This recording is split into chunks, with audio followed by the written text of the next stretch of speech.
We've done the Pledge of Allegiance. Next is public communication. We have a request from Tina Bustamante of Calvary Chapel to lead us in the invocation. If you would like to join, please rise.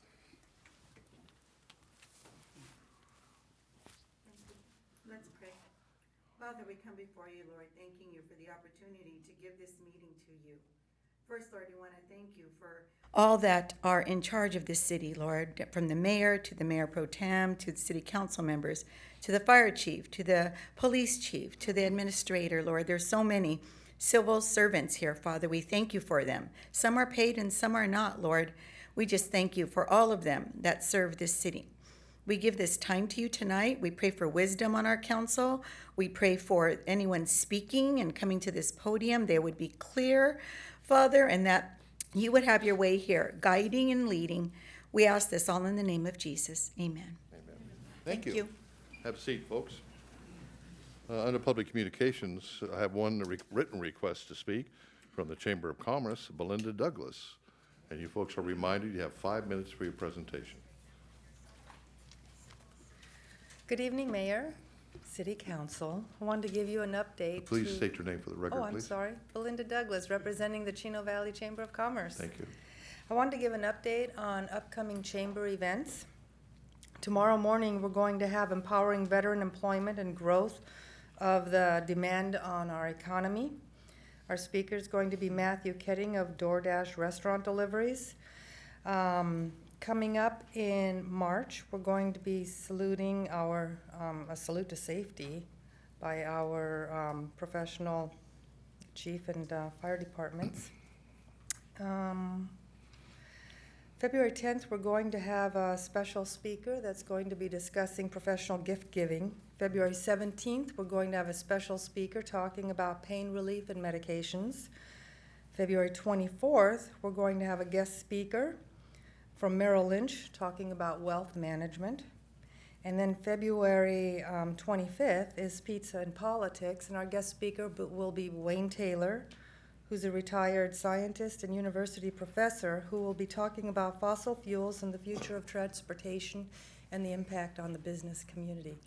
And that's it from the Chamber of Commerce. Thank you, Ms. Douglas. Appreciate the information. That's all the written requests I have to speak. Anybody in the audience wish to address the council on any item that does not appear on the agenda? Seeing none, we'll close public communication. To this consent calendar, we will pull item 2, minutes of the January 19th. Because Mayor Pro Tem Ulloa was absent, I would entertain a motion to approve the rest of the, we have a motion by Tom Howie and seconded by Glenn Duncan. Please vote. Adopted 5, shouldn't be 5 yes. Oh, yes, 5 yes. Okay, item 2, the minutes of the January 19th, where Mayor Pro Tem Ulloa was absent. We have a motion by Duncan, second by Howie. Please vote. 4 yes and 1 abstention, that being the Mayor Pro Tem. Okay.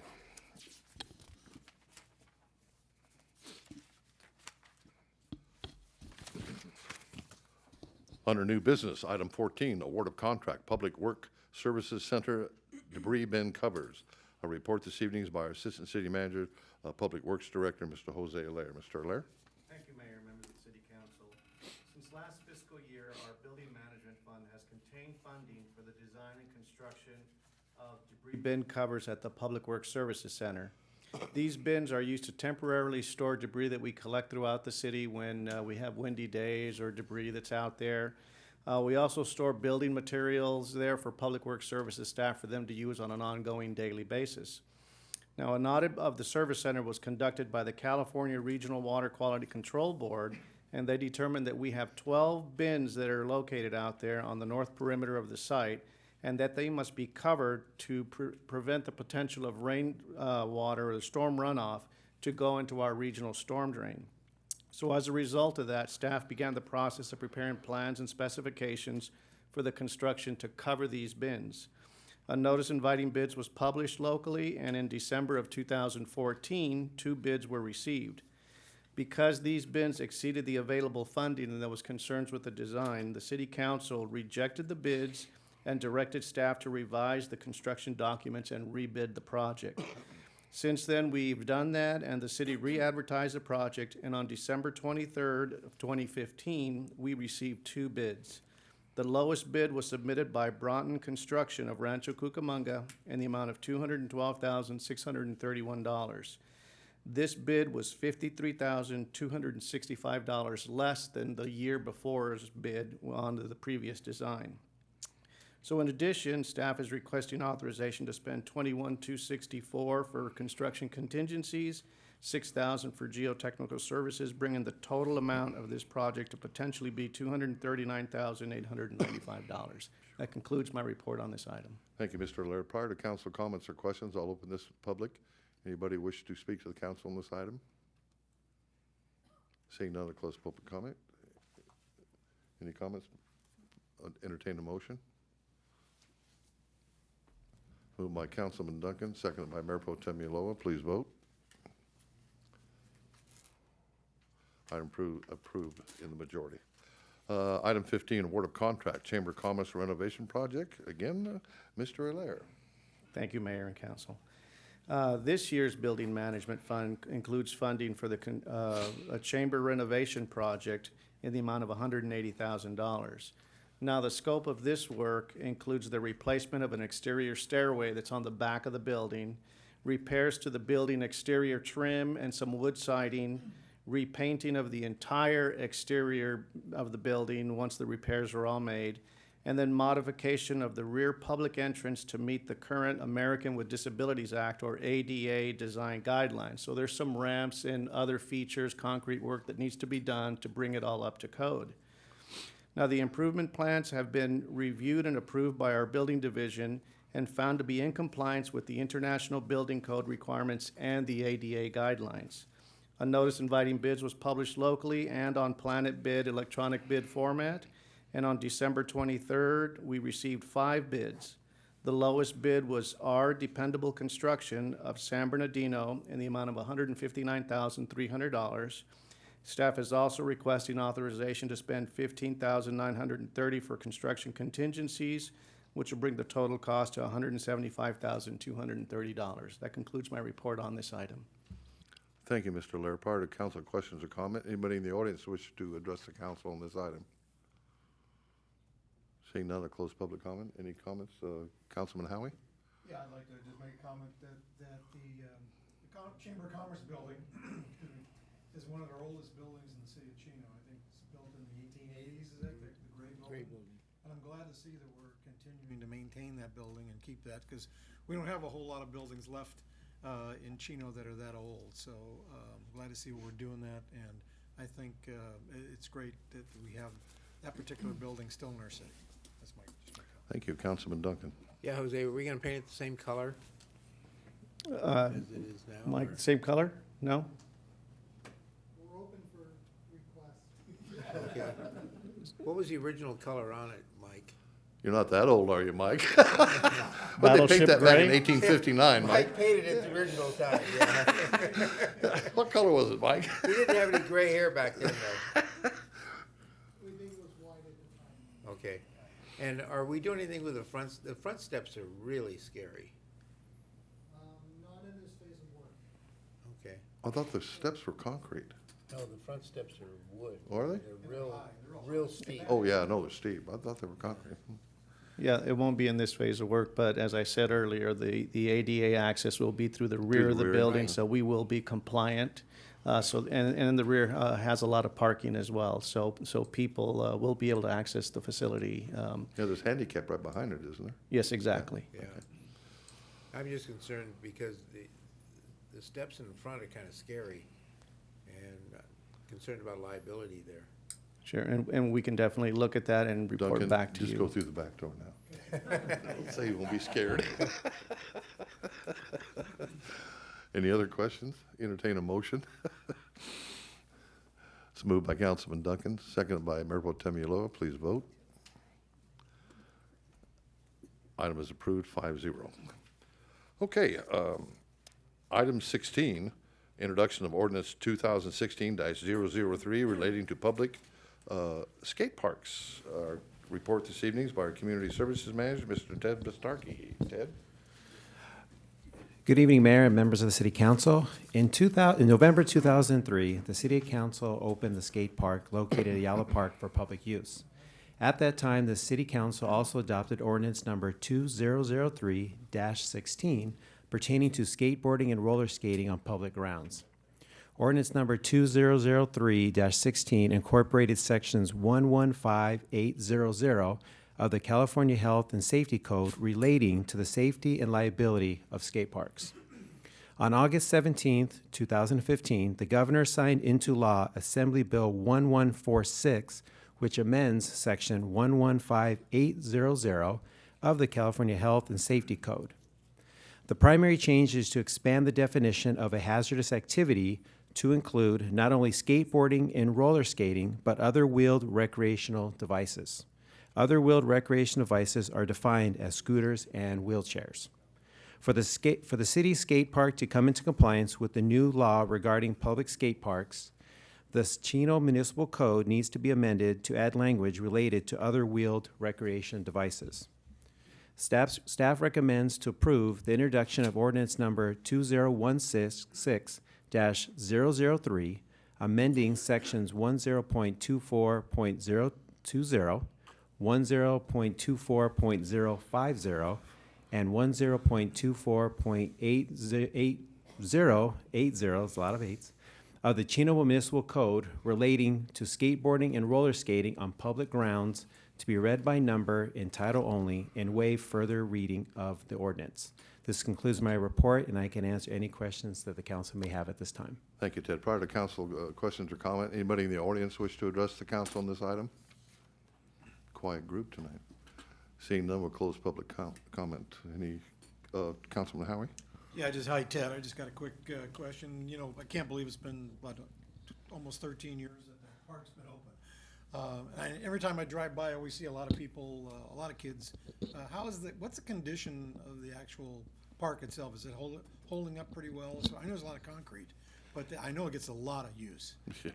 Yes, and it does, and as we do with our staff that are assigned at Ayala Park, we do routine checks, and we work with public maintenance if repairs are needed, Right. but we do checks on a regular basis. Have we ever of had it. any major repairs in that park? I To my knowledge, not that I'm aware of recently, no.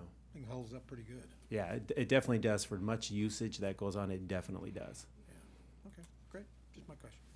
Any other? Entertain a motion. Moved by Councilman Duncan, seconded by Councilman Elrod. Please vote. Item passes 5-0. Jimmy?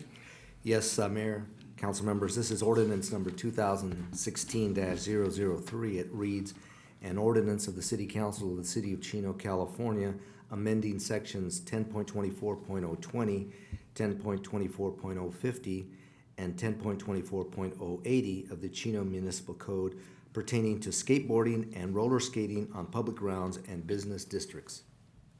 Thank you, Mr. Gutierrez. Under Mayor and Council reports, under mayors, first I want to give you one last reminder that this Saturday, February 6th, is the 16th annual Run for Russ Memorial 5K Run and Community Walk event. It's 16 years. That's hard to believe. Man. Starting at 8 a.m. at the corner of Central and Chino Avenues. This event honors the life of Chino police officer Russ Miller, who was tragically struck and killed by a drunk driver in the line of duty, February 1st, 2000. Wow. All individuals interested are encouraged to visit runforruss2016.racewire.com for registration and race information. Also happening the same day is the Autism Resource and Fun Fair at the Chino Youth Museum. This is a free event for families who have been touched by autism. All of the attending community partners specialize in providing support to families touched by autism and will be available to provide resources for those in attendance. Pre-registration is required for the two available time slots, 3 to 4:30 p.m. or 4:30 to 6 p.m. Also, please don't forget that all those planning to attend Somebody's calling. I forgot to. Could be important. Mom, I told you to quit calling me here. I forgot to turn this. Sure, mine down. I hate cell phones. Where was? Please don't forget that all those planning to attend must RSVP by the end of the day tomorrow. Lastly, I'd like the public to be aware that City Hall will be closed Monday, February 15th, in observance of President's Day. City Hall will reopen the following day at regular hours of operation, 7:30 to 5:30 p.m. Mayor Pro Tem Ulloa. On January 22nd, I attended the Southern California Water Committee's quarterly meeting, which was held at West Water District in Riverside. Very, very interesting meeting. Members of Metropolitan Water District discussed the current situation in California and how Met is attempting to drought-proof Southern California. The financial portion of it was pretty scary, and what their plans are for the future. They're working with other municipalities like IEUA to drought-proof the region, but it's going to come at a lot of cost. And then on the 29th, I attended the Boxing Club's banquet, which was very, very well attended. It was held at the community building. And I would like staff to reach out to the Boxing Club and invite the winners of their Boxer of the Month and Boxer of the Year, the ones that were awarded. I would really like them invited to the council meeting so they can be publicly acknowledged. There were some wonderful families there, a lot of community support, family support, and these kids are just doing an amazing job. These are kids that could have ended up on the street and in trouble, and yet now they're just excellent examples to other young people of what you can do with your life if you're guided in the right direction. So I'd really like those kids invited to the meeting. They used to come down. Yeah, but we haven't seen them for a while, so we need to make that contact again. The boxing club itself, the Booster Club, is doing a phenomenal job with those kids. Their donations that they used to receive have gone down drastically. So anyone who's looking for a nonprofit organization to donate to, perhaps they can call City Hall, find out the contact information to help contribute. My voice isn't totally back yet, but Dennis, you'll be happy to know I can at least talk some. He just hates it. Let's see. Today, up in Sacramento, there was a meeting of the State Water Board on what they're going to do with the emergency regulations, and I haven't heard the results yet on their decisions, but attended another meeting today with the Water Use Committee, and every agency in this area is struggling with meeting their state-mandated water reduction.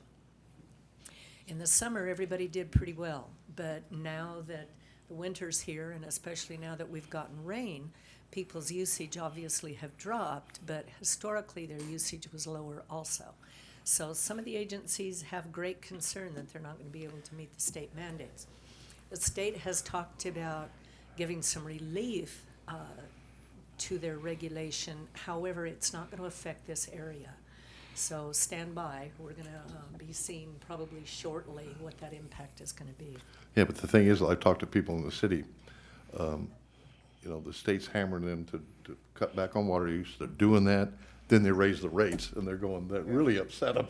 Yeah. Upset a lot of people. They're doing all they can to lower it. And then the state pumps up, local agencies pump up the charge for water. What they don't realize is the use of water produces income to repair the infrastructure and all of that, and that drops down. So you talk about perplexing, it's catch-22, so. Well, the other thing that's bad also is actually communities and municipalities started conserving actually back in 2007, 2008. Yeah.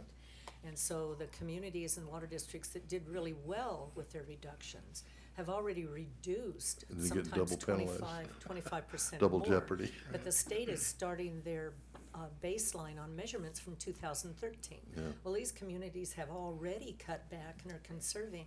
They can't reach another 25 to 32% reduction. So there's been an appeal from all the agencies and cities in this area to Sacramento to please reconsider what they're doing and take their measurement back from when it really started, which was in 2007. Yeah. Because they physically are not going to be able to meet those mandates. So it's pretty interesting. And Dennis is right. A lot of the agencies now don't have the income just to cover their overhead. And whether you use a drop of water or not, there are still expenses that are incurred to get the water to your house. So those expenses don't go away because you don't turn on your tap. There's a given amount of income that it takes to run a water system. And so those that are not using, say, budget-based rates, that just applied whatever it took to pay the bills, now they're hurting because the water usage is down, but yet they still need the income. We had to So- use $2 million out of our general fund this year to repair those water lines. Yeah. And that Well, came out of the general fund, not out of the We all water know fund. what those problems are. The other thing that's happening because of conservation is there's unintended consequences. And that is because people are conserving and using less water, especially in their house. The sewage water amount has dropped, so there's less recycled water available out there to serve. So there's some unintended consequences. There's also changes in pressures in the line. You're seeing a lot of breakage of lines because the pressure now is peaking and going down and peaking and going down, and these old pipes can't take that kind of fluctuation. So there's a lot of unintended consequences with the conservation that needs to be done. And now cities and agencies are grappling with how in the world are we gonna handle these, so. Yep. The best thing that I think we can do as a public agency is to be completely transparent and tell the public what's going on. Also, I'd like to mention the Run for Russ. We lost a very, very special officer, quite a while ago, back in February 1st, 2000. 16 years ago. A really, really great guy, and died senselessly from a drunk driver. And that is still occurring now, all over. People are either abusing alcohol or drugs, or they're texting, or they're on their cell phone. And we're losing very special people senselessly that can be avoided. But if you can always take a minute and remember Russ, I know it would be appreciated by his family, but he was such a special guy.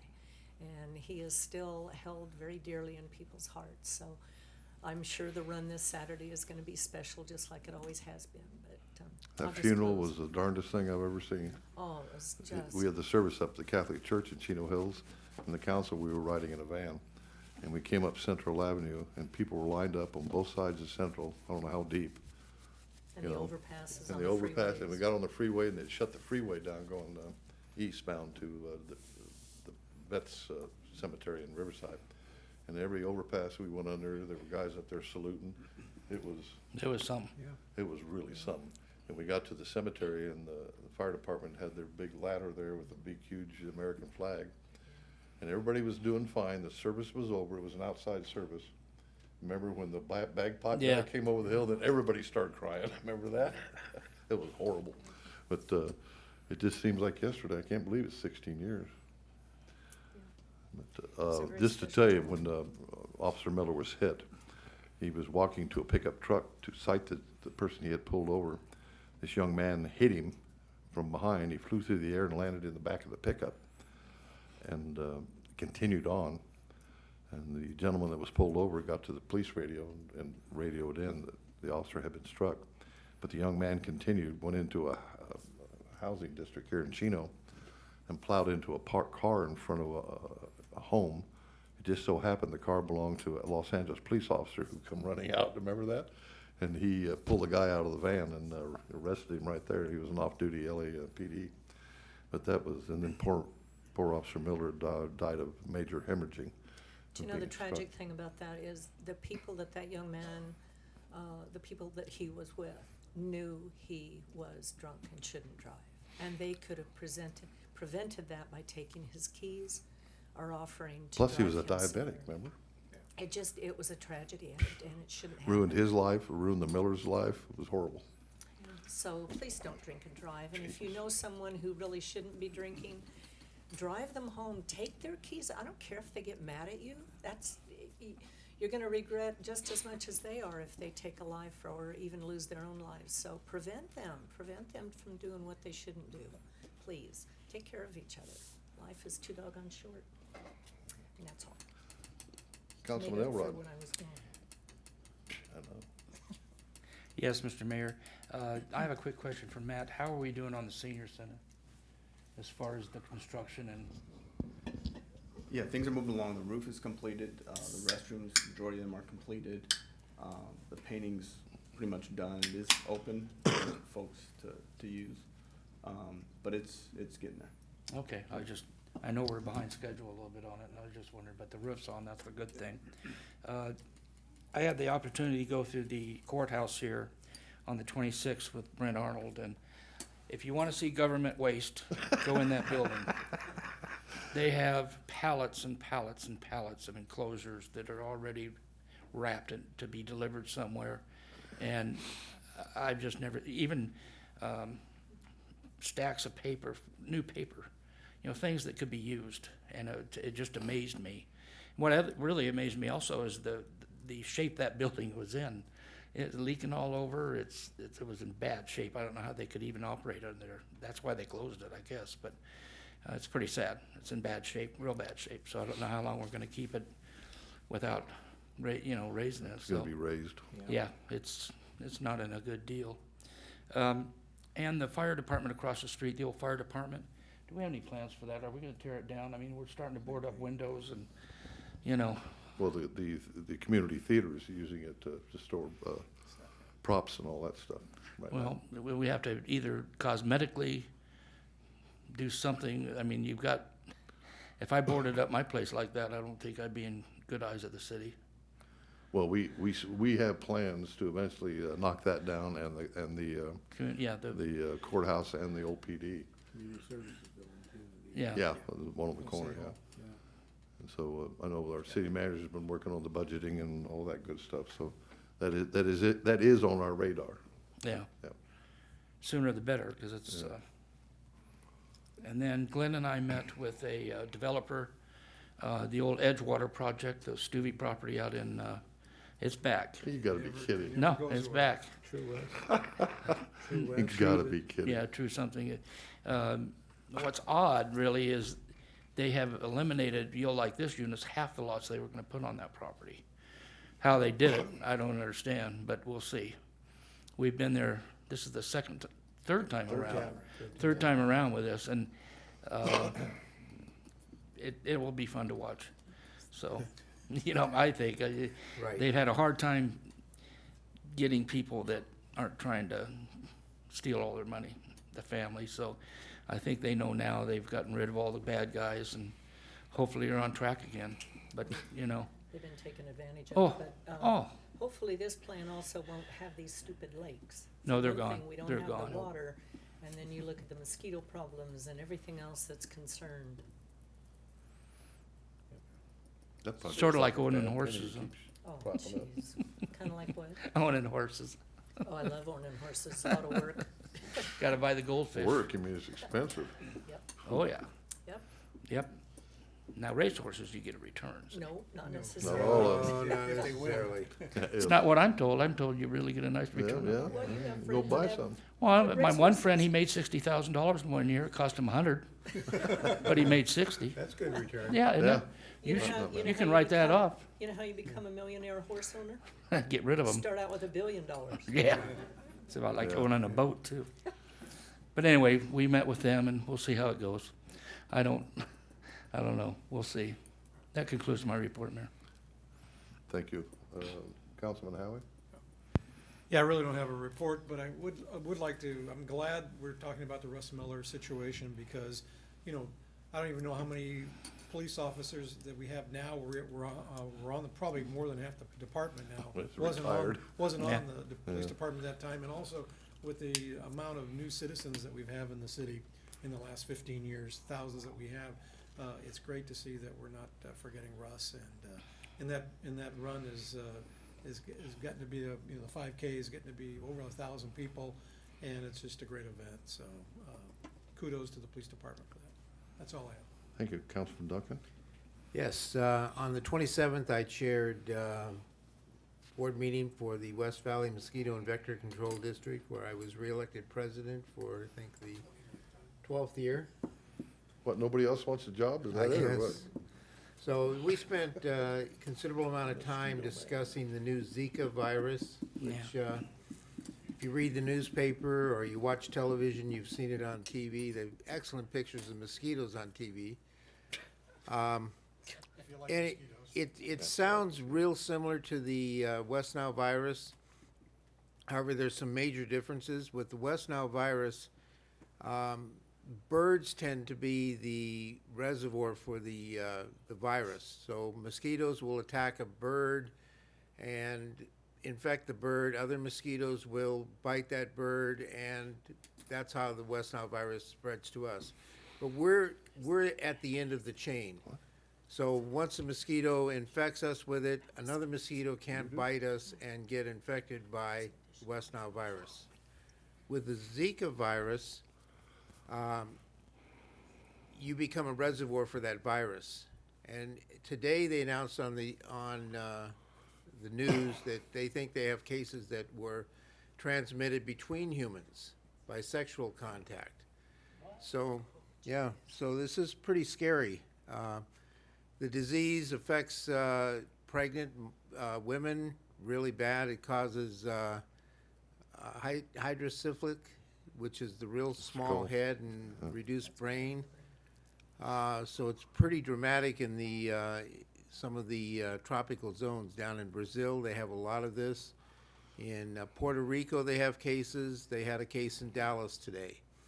So this is something that could spread really, really quickly. So again, we keep preaching, let us know if you have somebody in your neighborhood that is not treating their swimming pool, that has standing water sitting around, because that breeds mosquitoes, and we'll send somebody out to take care of it. You really, really have to watch it. So that's the end of my report. Eunice, you had I a have comment? something, Glenn, on that subject to add also. Today at the water use meeting, that very subject came up with standing water. And another thing that has come to light is I think it's the tiger mosquito. They're very aggressive, and they will actually follow you into your cars or whatever, and they bite during the daytime. So it's not just dawn and dusk and at night that you have to be careful. You also have to be careful during the daytime. In addition, they can breed in as little as a teaspoon of water. Now, how in the world do you examine all of your property for even as little as a teaspoon of water? I have no idea, but we have to be diligent. The eggs, apparently, even if the water evaporates and the eggs have been laid, those eggs can lay dormant for a year and then hatch a year later. More information is coming out that is really, really frightening. So please be as diligent as you can with your property, but also keep in mind, just be careful, and now be aware that you can also get bit during the daytime. If you have standing water around your house, like a bird bath or a fish pond or anything like that, at the district, we will give you these donut-shaped chemicals that you can put in your pond. It won't hurt the fish, it won't hurt the birds, but it will kill mosquitoes. It's a chemical that is deadly to mosquitoes. So we'll pass those out free. You can also buy them at Home Depot. So it's something to be aware of. And we also have mosquito fish that we pass out at the district. We raise them there, and you can put them in your ponds, and they will eat mosquito larvae. They multiply fast, those skeeter eaters do. So You can put we're in trying to 10, you'll do have 1,000 everything of we them. can to make it as easy as we can for everybody to protect themselves. The tiger mosquitoes, we haven't seen too many of them in our district. In our district, though, we have probably the finest labs in the state of California. We do all of our own testing in-house. So it used to take us 3 and 4 weeks to get our tests back from the state of California. We get those tests back in hours now, so we know exactly where mosquitoes are, where we have hot zones for mosquitoes. So we encourage you to let us know if you have somewhere in your neighborhood that's causing problems, or if you seem to have a lot of mosquitoes in your area, we'll be happy to put a trap there and test them for you. So, end of my report. City Manager, Mr. Valentine. Thanks, Mayor. I wanted to clarify one thing. As far as the senior center, we were closed a couple extra days, but we're ahead of schedule because we were able to close and get additional work done. So my staff, I just want to make sure that we're good. But they You're are busy, ahead of Mike. schedule. Another item is that we are in the process of taking a look at these buildings that we have that are vacant, and hopefully we'll be presenting the council within the next quarter on proposed scenarios, and proposed master plan possibly for the downtown. Then finally, last December, we gave out pins recognizing, years of service amongst our employees. At that time, we recognized Councilmember Elrod for his 25 years of service. Unfortunately, Mayor Pro Tem Ulloa wasn't able to attend that function, but I do have her 30-year pin, and I'd like to present it to her.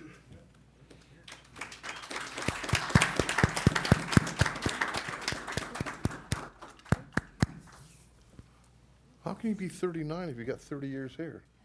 Well, because I was very aggressive. when I Liar, was liar, young pants and- on fire. No, not quite. Very nice. Mr. Gutierrez. Where's the chief at? Oh, there she is. Anything to report, chief? Chief Shackelford. Thank you, sir. Okay, with that, oh, wait a minute. Do we have some high schoolers in here for a government class? Just two of you? Oh, three of you. Why don't you come up to the podium, give us your name, your school, and the class you're taking? That way you'll be on official record. There's only three of you, huh? Come on, step right up there. Don't be bashful. Don't be shy. My name is Jesus Mariscal. I'm representing Chino High School, and on February 25th, I'll be a shadow of a city council member. Oh, for this government day, the 25th? Oh, you're gonna be a council member? Yeah. Okay, good. Okay, glad you stopped by. Very good. My name is Jesus Reveles. I go to Dalnugo, and I'm taking an econ class. What's your instructor's name? Mr. High Street. Thank you. I'm Benjamin Orozco. I also go to Don Lugo and take an econ class, and my same teacher is Mr. High Street. Okay, well, nice to have you guys here. Thank you. Mayor Yates, I'd like to inform you of something that's really kind of special. I have to brag a little bit, and that is my grandson goes to Ontario Christian High. Yeah, I know. And he has started a political club. The brother. very first meeting was in January, and he asked me to speak, which I did. The thing that is really cool about this is, you know how kids, they apply for colleges and they have to put their volunteer information and involvement in clubs and stuff. So Ian's gonna be able to put that he formed a political information club at his school. And so it was really fun. It was fun to talk to the kids and encourage them to get involved. Cool. We also have a Boy Scout, I believe, in the audience. Right? You here for a badge? Yes. Why don't you come up and introduce yourself?